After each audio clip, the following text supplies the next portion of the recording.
Okay, so today we're going to look at irrecoverable debts, which were previously called bad debts, and a provision for doubtful debts. So we've covered bad debts already, and bad debts or irrecoverable debts, whatever you want to call them, are debts that a business might incur when one of their customers goes bankrupt to administration, etc. So it's when a customer can't pay their debt. Now, the business obviously takes a risk that any customers that they sell to on credit might not pay. The business will then have to write off the debt as an irrecoverable debt. Those irrecoverable debts are expenses and they reduce profits. So if that happens, the business might decide that the debtor can't pay, or the cost of chasing the debt is not effective. The debt will then also be written out of ledger. Now that's going to affect your financial statements in two ways.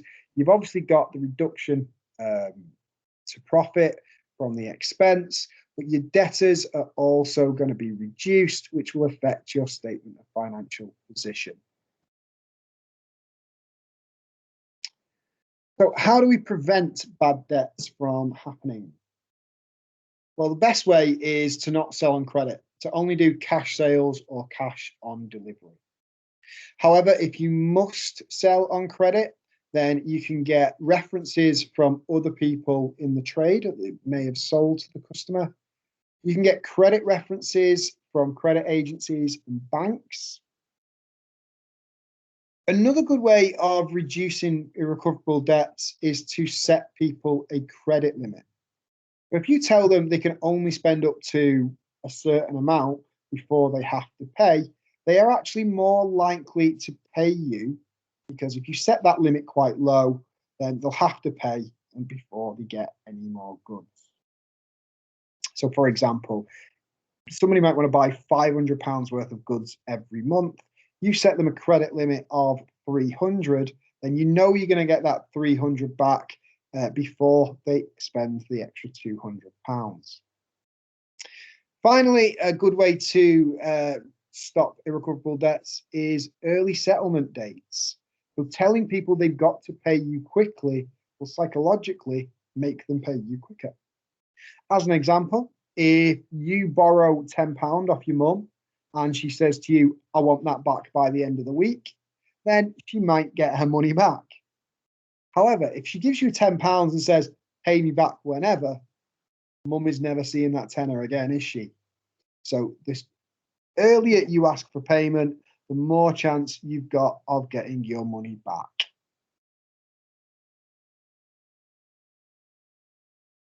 For our existing customers, those who've already bought from us, we might want to make sure that they pay us, or we definitely want to make sure that they pay us. And the best way to make sure they pay us is just to bug them. So you send them regular statements telling them how much they owe you. Send a follow-up letter reminding them. Then send another reminder letter threatening legal action. If they still don't pay, then you can use a third party, such as a debt collector, to get your money. However, that may reduce your profit, as you may not get all of the debt back, as the debt collection agency will expect it to be. Or you can take them to the courts. Take them to court and sue them for the money. They are legally obliged to pay you, and the civil courts will usually rule in your favour. However, again, that can cost you money in terms of legal fees, which will reduce your profit. Finally, you could sell the debt to a factoring firm. A factoring firm is a company that buys debts off other businesses. They make their profit by only paying 80% of the debt. So if you've got a debt for £1,000 and you sell that debt to a factoring firm, you might only get 800 quid from the factoring firm. They will then chase the full £1,000, and that's how they make their profit.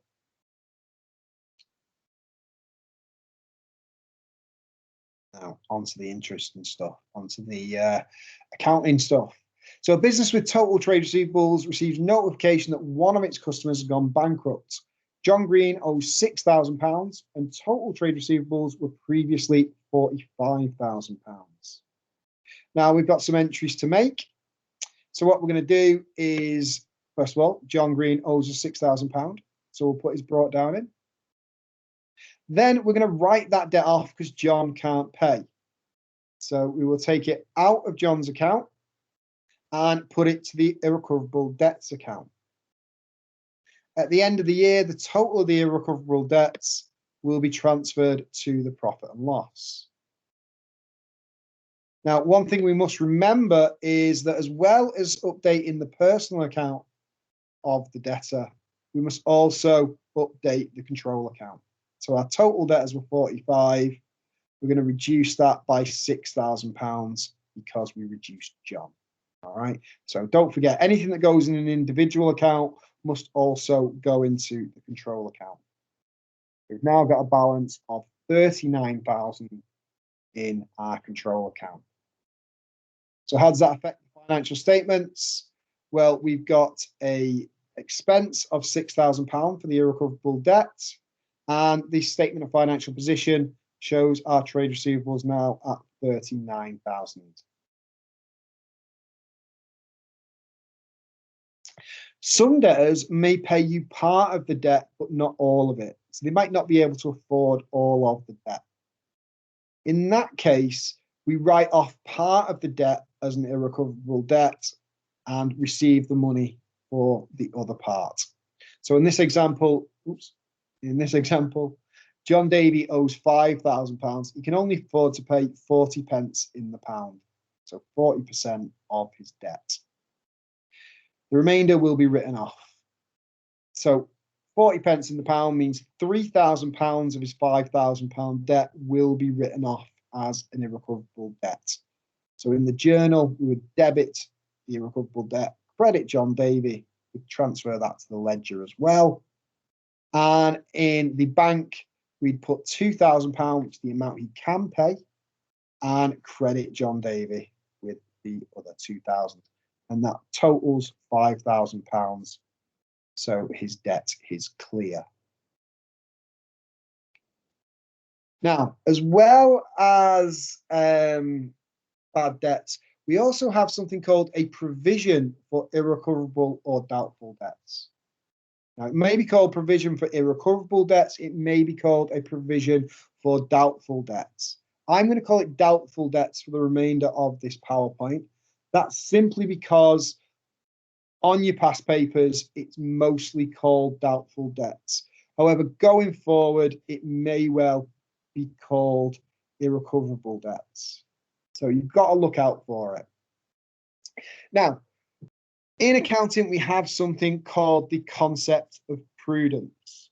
Prudence concept basically states that we don't overvalue our profit or our assets, and that we take a conservative approach to completing the accounts. So we basically take a negative view of the accounts. Now, all businesses will have some debts that go bad during the year. Now, we don't know exactly how much of our debts will go bad, but we can make an estimate of how many of our debts will go bad based on previous years. Now, this is to ensure that we don't overvalue our current assets on the balance sheet. So what we're going to do is we're going to create this provision for doubtful debts, reducing the value of our current assets. And it's also going to have an effect on the income statement. So we're going to go through that now. But basically, a provision for doubtful debts is an estimate of our debts that will go bad in the future. So they haven't gone bad yet, but they may well go bad in the future. So we're going to let our stakeholders know how much of our debts we think may go bad.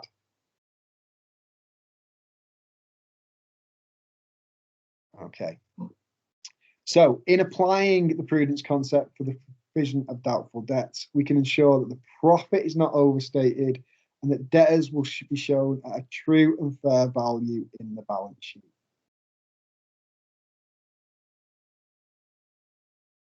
So how do we decide how much of our debts are going to go bad or potentially may go bad? Well, we can think about customer history. We've all got a mate who doesn't pay up when they owe us money. So certain customers we will account for in knowing that they won't pay all of their debt. We might think about the type of customer. So some of our customers will guarantee pay us, regular customers. But sometimes we get customers who only buy from us once or twice. Now, because they're not bothered about repeat business, they might just refuse to pay and say, take us to court if you want the money. Size of the debt is also important. Anything below around £2,500 is very difficult to chase through the courts because you have to go to small claims court, you've got legal fees, and essentially it's not really worth your while unless you really want to make a point. Geographical position of the debtor can also be important. So foreign customers are less likely to pay you than British customers because they know you're going to have to take them to court in their home country, which is going to cost you a fortune. I shouldn't really be saying this on microphone, but when I used to have a job as an accountant, I had a supplier in Brazil. I rarely paid him. Rarely paid him. I always thought, what's he going to do? Jump on a plane from Rio? So I very rarely paid him, I'll be perfectly honest. Knowing full well that it was going to be very difficult for him to sue the company. Interest rates can also affect the provision. If interest rates are on the rise, that means people's debts have gone up for their loans and their mortgages, etc. So cash flow might be difficult. That might mean that you've got less chance of being paid. General economic factors, things like pandemics or Brexit, can cause economic downturns. Again, when people have got less money, they're less likely to pay you. And finally, just having a good knowledge of the sector, which any accountant worth their salt should have. Okay, so we might also produce something called an age debtor analysis, and that shows the time that debts have been outstanding.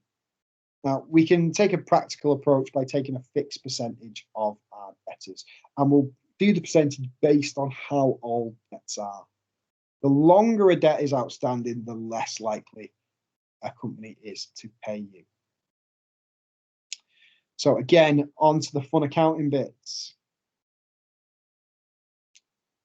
Now, in the first year of trading, or in the first year in which you decide to create a provision, the full amount of the provision will become an expense. That's very important for what we're going to do later. So in the very first year, when you create a provision, the amount of the provision also becomes an expense. And remember that provision will reduce the value of an asset in the balance sheet, though it does not reduce the ledger account of the asset. So much like depreciation, the provision for depreciation does not reduce the cost of the asset. It's going to be the same for provision for doubtful debts. A provision is going to have its own account and will be shown separately in the balance sheet, simply reducing the value of the debtor. So our entries when we create a provision for doubtful debts are to debit the profit and loss account, which creates an expense, and credit the provision for doubtful debts. So here is an example. In year one, we have total debtors of 500,000, and we're going to create a 5% provision.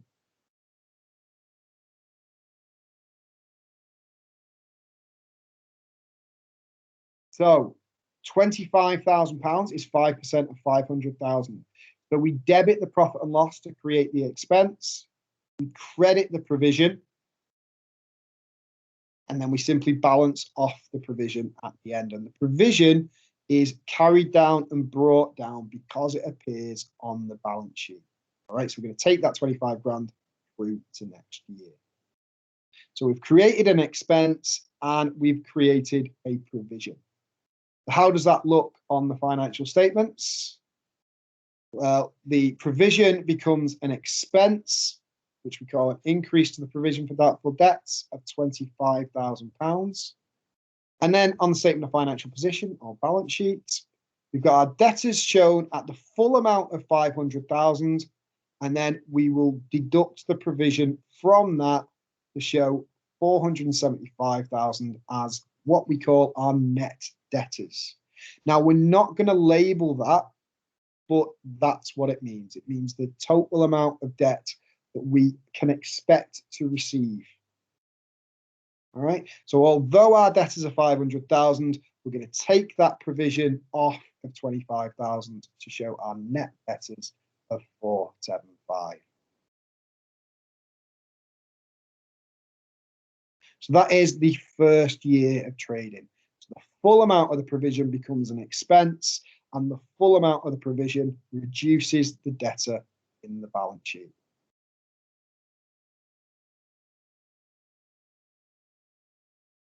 Now, the accountant might decide the provision is not enough and it must be increased, which will happen as the debtor rises.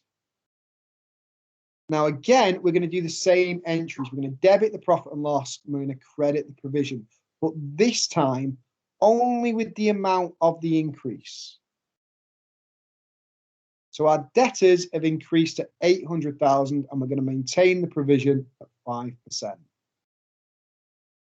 So in year two, now remember we had year one, we've brought down from year one that £25,000.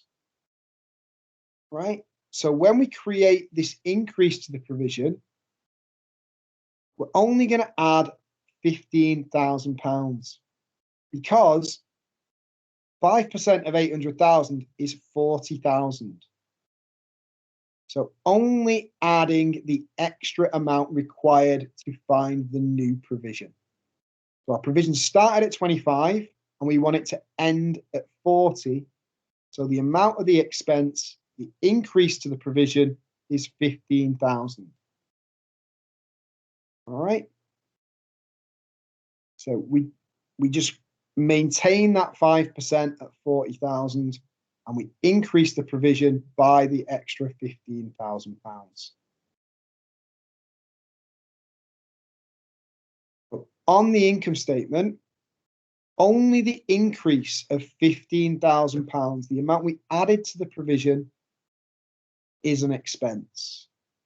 Yet the full amount of the provision, the 40,000 that we've just calculated, is deducted from our debtor amount of 800,000 on the balance sheet. So our net debtor becomes 760. So it's very, very important. If a provision already exists, then you simply add to it if there is an increase to the provision. You don't want to be putting the full 40,000 as an expense, only the increase of the 15. Because remember, these debts haven't definitely gone bad. They're just the ones that we think are going to go bad. We assume that every year, 5% of our debtors will go bad. So we've increased the provision there. What happens when we reduce the provision? Well, it's simply the opposite way round in the ledger entries. This time, we're going to debit the provision and credit the profit and loss. And again, only with the amount of the reduction. So our debtors in year three are £600,000, and we're going to maintain that 5% provision. So remember, in year two, we brought down £40,000 as our provision. Now, 5% of 600,000 is 30,000. So therefore, we need to reduce the provision by 10,000 by debiting and crediting the profit and loss account. That will then balance off the account with a brought down figure of 30,000. So as the total debtors have gone down, the provision goes down at the same time. So how does that affect the income statement? Well, we've got a reduction in the provision for doubtful debts, this time of £10,000. And as it credited the profit and loss account, it becomes an income. So that will get added to gross profit in the trading account. On the statement of financial position, our debtors are now 600,000, but our provision is now 30,000. So our net debtors become 570.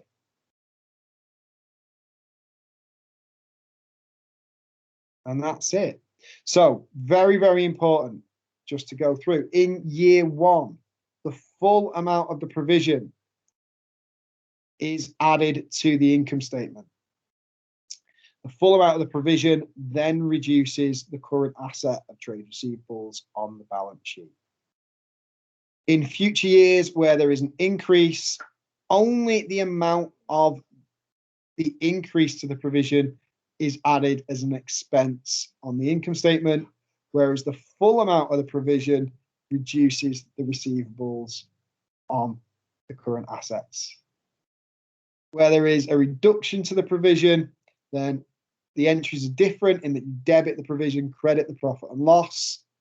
Therefore, the amount on the income statement is an income added to gross profit. And again, just the change in the provision. So this time it's just 1,000. And then on the balance sheet, the full amount of the provision again reduces the receivables. Okay. Awesome. See you soon.